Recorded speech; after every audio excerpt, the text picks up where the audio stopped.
एक बार एक शिकारी शिकार करने के लिए जंगल में पहुंचा। उसने अपने तीर पर बहुत ही खतरनाक जहर लगाया और शिकार को निशाना बना करके उसने तीर को छोड़ा, लेकिन उसका तीर चूक गया और तीर एक पेड़ पर जा लगा। वह पेड़ बहुत ही हरा भरा और बहुत सारे तोते उस पेड़ पर रहते थे। जैसे ही वह जहरीला तीर उस पेड़ पर जाकर लगा, वह पेड़ धीरे धीरे सूखने लगा और उस पेड़ पर जो भी तोते रहते थे वह एक एक करके उस पेड़ को छोड़कर जाने लगे। उस बड़े से पेड़ के कोटर में एक बहुत ही बूढ़ा तोता रहता था जो बहुत ही धर्मात्मा और अच्छे मन का था।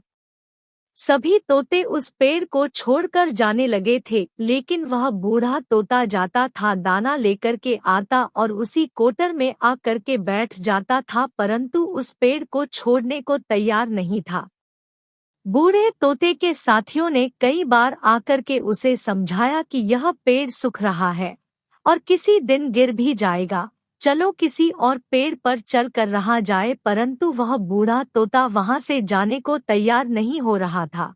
अब यह बात देवराज इंद्र तक पहुंची। उन्हें बताया गया कि एक तोता है, वह जिस पेड़ पर रहता है उस पेड़ पर एक जहरीला तीर लगने के कारण सूखने, गिरने और खत्म होने के कगार पर आ पहुंचा है, और एक बूढ़ा तोता अभी भी वहीं पर रह रहा है। वह दाना लेकर आता है और वहीं पर रहता है, जबकि उस जंगल में बहुत सारे पेड़ हैं, लेकिन वह उसी पेड़ पर रह रहा है। देवराज इंद्र प्रकट हुए और उस बूढ़े तोते से कहने लगे कि आप बहुत धर्मात्मा हैं, बहुत ही अच्छे मन के हैं, लेकिन आप इस पेड़ को छोड़कर किसी और पेड़ पर चले जाइए, क्योंकि यह पेड़ कुछ ही दिनों में गिर जाएगा। तालाब के पास में बहुत से बड़े बड़े हरे भरे पेड़ हैं, बड़े बड़े कोटर है, उन पेड़ों पर फल भी लगे हुए हैं, उन्हें वहीं पर तोड़कर खा सकते हैं, परंतु यहाँ से आप चले जाए।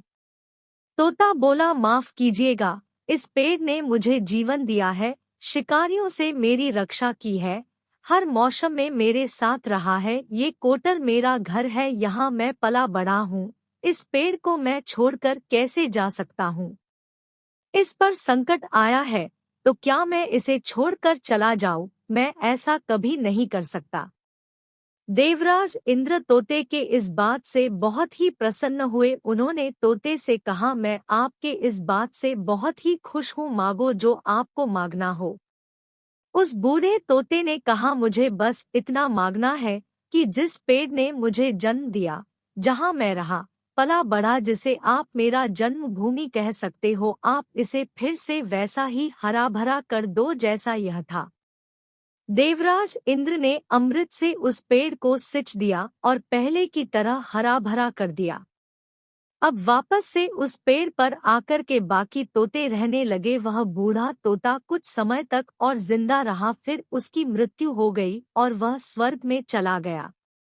यह कहानी हमें सिखाती ये है कि जब भी किसी इंसान का बुरा दौर आता है तो इमोशनली वह टूटा हुआ होता है, उसे किसी के सहारे की जरूरत होती है, किसी की आवश्यकता होती है।